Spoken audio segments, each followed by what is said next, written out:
Atenção vascaínos, eu sou o Saulo Viana e eu vou trazer mais um município muito importante do nosso estado do Amazonas. Dessa vez eu falo diretamente do município de Quari, que fica na região do Médio Solimões.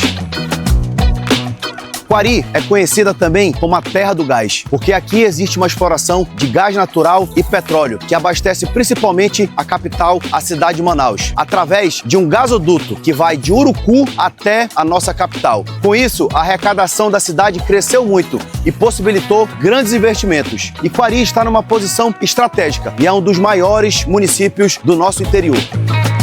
Além da riqueza pela exploração do gás natural e de petróleo, além das suas belezas naturais, Quari também é conhecida por ser uma cidade genuinamente de vascaínos, que todos os dias, como sempre, acompanham as notícias do nosso Vascão através do canal Atenção Vascaínos.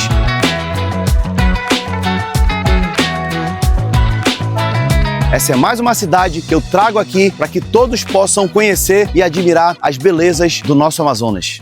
Salve, torcedor vascaíno! Muito bom dia! É um prazer estar com você por aqui em mais um Faísca Taon, principalmente porque é véspera de jogo. Esse tradicional clássico do futebol brasileiro, Vasco e São Paulo. Quando a gente fala desse clássico, a gente sempre relembra 1989, o bicampeonato do Vasco.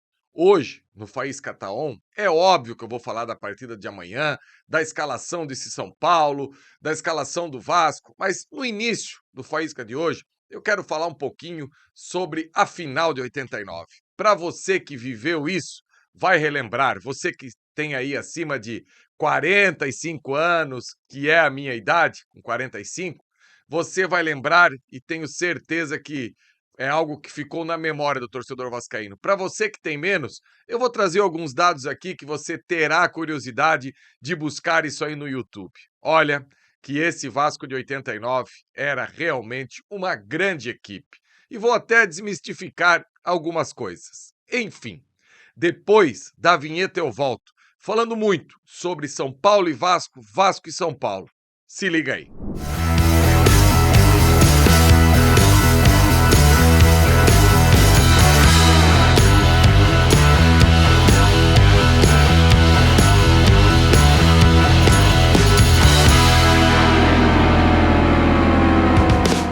Então, torcedor vascaíno, antes de eu começar a minha resenha aqui sobre esse grande clássico que teremos amanhã, 20h30 em São Januário, aliás, a única coisa que joga contra esse clássico é um domingo à noite, 20h30.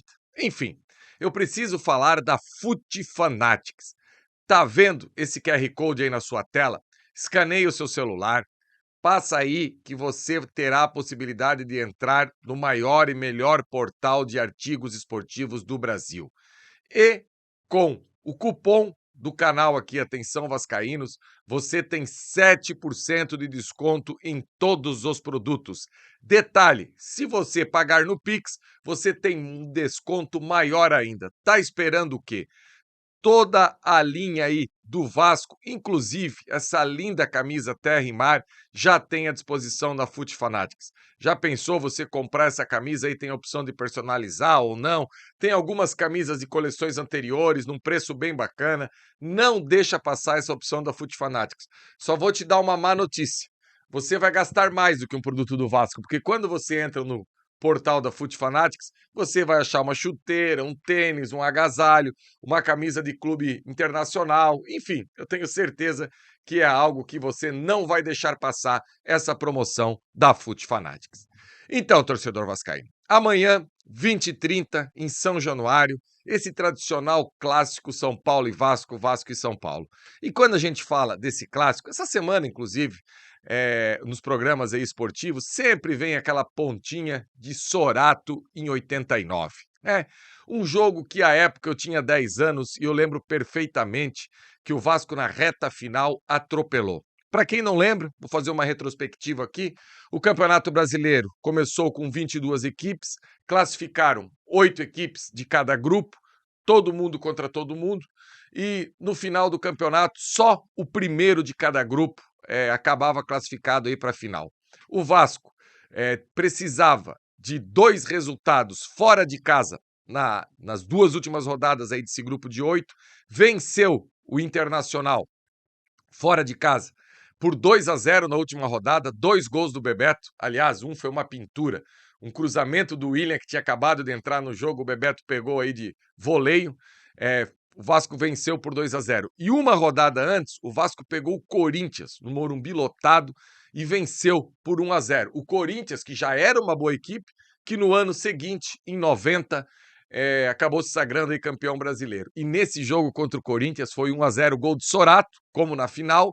O árbitro deixou de dar um pênalti que o Acácio fez no atacante do Corinthians, que olha, é melhor nem buscar isso no YouTube. Foi um dos maiores pênaltis não marcados na história do futebol. Tô nem aí. E depois veio a final contra o São Paulo. O Vasco saía com um ponto, era melhor aí de 3 pontos, e o Vasco poderia escolher se era melhor jogar a primeira fora de casa ou já se resolver e jogar no Maracanã. Essa história o Bismarck já contou várias vezes aqui com a gente no canal, o Acácio. Os jogadores falaram com o Eurico à época para jogar a primeira fora de casa, até porque o Vasco vinha numa boa sequência de vitórias fora de casa, e foi isso que aconteceu naquela tarde de sábado no Maracanã. O Vasco, que entrou em campo com Acácio, Luiz Carlos Vinck, Quinones, Marco Aurélio e Mazinho. Zé do Carmo, Boiadeiro e Bismarck. Bebeto, quase que como um ponta-direita, pouca gente lembra, mas o Bebeto com o Sorato em campo caía muito pelo lado direito, e o William na esquerda, que ganhou a vaga do Tato naquela semana na final. Inclusive, o Acácio já confidenciou algumas vezes aí, naquelas rodinhas, que ele conversou com o Nelsinho, à época, o Nelsinho Rosa como treinador, falando que o momento do William era melhor que o Tato. E nessa campanha do Campeonato Brasileiro de 89, alguns jogadores jogaram muitos jogos. Vou trazer aqui para você. Por exemplo, o Andrade jogou bastante, o Tita jogou bastante e o Tato, então, nem se fala. Mas o que fica no memorial do torcedor sempre é o time que joga a final. Inclusive, eu tenho um amigo meu, Daniel, que é treinador de goleiro profissional, tem os cursos da CBF, enfim, ele sempre fala, na final, corre para perto do troféu, vai para a foto, porque é isso que acaba ficando aí para a eternidade. Um São Paulo que entrou em campo com Gilmar, Netinho, Adilson, Ricardo Rocha e Nelsinho. Um meio de campo que Flávio, que depois veio jogar no Vasco, fez parte daquele meio de campo muito bom do Vasco no Campeonato Brasileiro de 92. Bobô, que era o grande cara do Bahia no Brasileiro anterior, e Raí. Na frente, Mário Tilico, Ney e Edivaldo. Detalhe, o Ney deu 2 cabeçadas que o Acácio talvez fez a melhor partida da história de um goleiro do Vasco, 2 defesas impressionantes nesse jogo. Um jogo apitado pelo Wilson Carlos dos Santos, que teve a primeira vez o Arnaldo César Coelho sendo um comentarista de arbitragem na Rede Globo. Ou seja, todos os detalhes desse jogo eu tenho na minha cabeça, de tantas oportunidades que eu já assisti, do meu primeiro título nacional vendo o Vasco jogar. Foi realmente sensacional. Sabe quantas alterações o Vasco fez nessa partida, torcedor? Nenhuma! O Vasco começou com esse 11 e terminou com esse 11. Ah, Gia, como é que foi o gol do Vasco? O gol do Vasco era uma falta para o São Paulo na intermediária. O jogador do São Paulo cobrou, o Edivaldo deixou curta, a bola bate no Marco Aurélio, do Marco Aurélio a bola vai pro pé do Zé do Carmo, o Zé do Carmo dá um tapa no William, o William dá no Bebeto, o Bebeto dá um 3 dedos no Sorato, lá na ponta esquerda, o Sorato trava, joga no Mazinho, o Mazinho dá no Bismarck, o Bismarck dá no Boiadeiro, o Boiadeiro dá com nojo no Luiz Carlos Vinck, Galvão Bueno solta, Luiz Carlos passa livre na direita. E o Luiz Carlos só dá uma atrasada na passada e dá aquele cruzamento lindo. Bebeto passa pela cabeça do Bebeto. O Sorato vem lá do segundo pau, da onde ele estava lá, que ele inicia a jogada, que ele pega os 3 dedos do Bebeto e cabeceia para dentro do gol. Vasco 1-0. Então, torcedor, é isso que eu tinha para falar para você desse clássico, de tantas memórias que eu tenho. Olha quantas informações sem ler absolutamente nada, não tem nada aqui, é tudo isso que acabou ficando na memória. Escalação, arbitragem, o lance do gol, como que foi, enfim, muito, muito legal mesmo. O Vasco que tinha uma equipe altamente técnica, uma equipe que gastava a bola, e não era só técnica. Tem um lance durante esse jogo na ponta esquerda, que no mesmo lance, o Vasco disputa a bola e 3 jogadores do Vasco dão um carrinho, sério, no mesmo lance. Zé do Carmo, Bismarck e o William dão carrinhos assim de forma que a equipe queria ganhar muito. No final, o Vasco ainda teve a oportunidade de ampliar. Num determinado momento, o Bismarck deu uma fomeirada, não jogou no Bebeto. No lance seguinte, o Bebeto deu uma fomeirada, não jogou no Bismarck. Mas enfim, deu tudo certo e o Vasco venceu por 1-0. Depois disso, alguns confrontos marcantes, como os dois no quadrangular aí, final do Brasileiro de 92, e lá em 2001, aquela goleada fantástica do Vasco em São Januário, em que o Rogério Ceni foi expulso no começo do jogo, o Romário deitou e rolou e o Vasco enfiou 7 no São Paulo, a maior goleada desse confronto. Para quem gosta de nostalgia, encerra aqui o Faísca Taon. Para quem gosta de conteúdo, de tática, vamos começar daqui para frente também falar um pouquinho desse jogo de amanhã. O técnico Fernando Diniz, que tem o seu elenco aí todo à disposição e vai enfrentar um São Paulo com 3 zagueiros. Um São Paulo que não vem bem no Campeonato Brasileiro, venceu a última partida para o Bahia e olha como é interessante isso, torcedor. O Vasco enfrenta o São Paulo antes da parada para o Mundial, enfia 3 lá no Morumbi, deita e rola, e acaba deixando o São Paulo na zona do rebaixamento durante a parada. Na volta, o São Paulo começa a ganhar na mão do Crespo, até porque o Zubeldia cai naquele dia, né? E começa a ganhar acho que de 8 jogos ganha 7, atropela todo mundo, vai lá na frente. E agora o São Paulo começou a oscilar e o Vasco, com essas 4 vitórias seguidas, conseguiu passar o São Paulo. O que eu penso dessa partida de amanhã? O Vasco é favorito. E isso não é nenhuma falta de humildade, não é clubismo, não é absolutamente nada.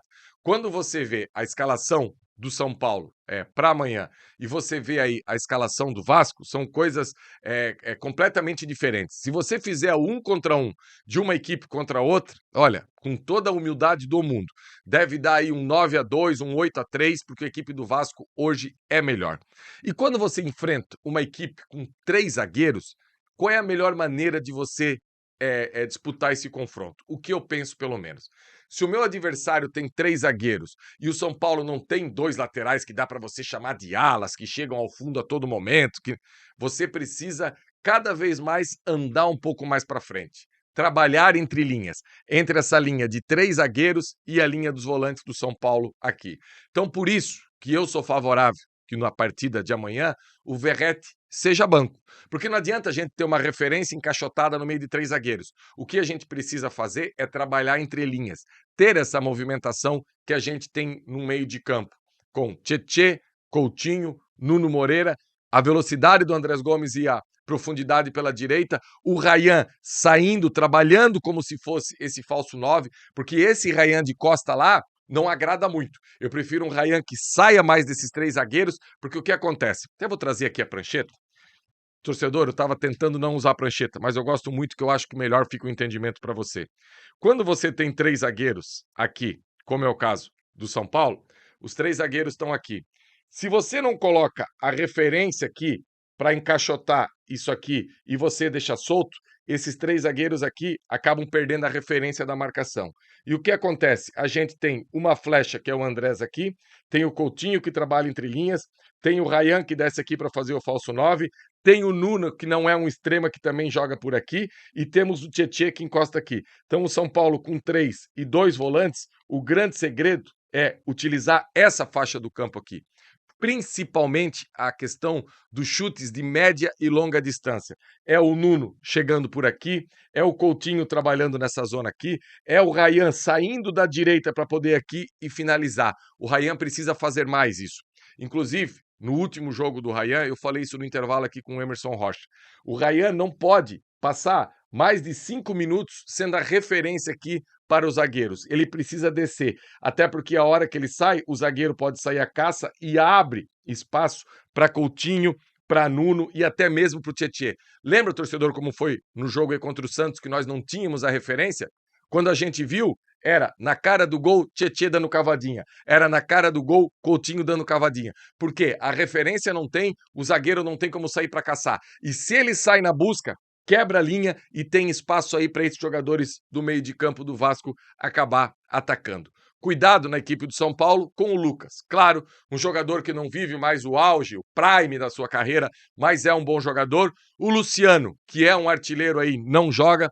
está suspenso com um terceiro cartão amarelo. Eu acho que o Vasco dá sim para jogar um bom futebol e vencer o São Paulo e buscar cada vez mais essa vaga na Libertadores. Lembrando que com a final brasileira na Libertadores já é G7, então tem tudo aí para o Vasco dar essa arrancada e já conquistar a sua vaga na Libertadores da América pelo Campeonato Brasileiro. Beleza, galera? Gostaram dessa resenha de hoje? O que você acha? Quem lembra de 89? Quem não lembra? Tem algum outro Vasco e São Paulo que está na sua memória? Deixa o comentário aí embaixo, senta o dedão no like, compartilha nas suas redes sociais, que é importantíssimo para fortalecer o nosso trabalho aqui. Você que assistiu, deixa o like, vou pedir mais uma vez, não custa absolutamente nada. Queria chegar aí pelo menos a 70%, 75% de like de quem clicar para assistir esse vídeo. Programação completa. Hoje tem mais assunto aqui no Atenção Vascaínos, amanhã de manhã tem um esquenta, e amanhã à noite, o pé quente do Emerson Rocha em São Januário, Sérgio Quinde, Diego Monteiro, equipe completa, eu, Flávio Dias, Cerdeira, tudo sobre esse Vasco e São Paulo pelo Campeonato Brasileiro. Um abraço, um ótimo final de semana e que Deus abençoe a todos. Valeu, galera!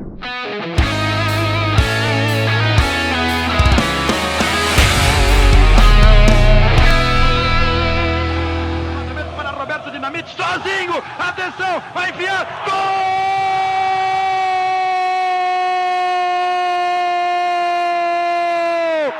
Que golaço maravilhoso do moço que mora em Caxias!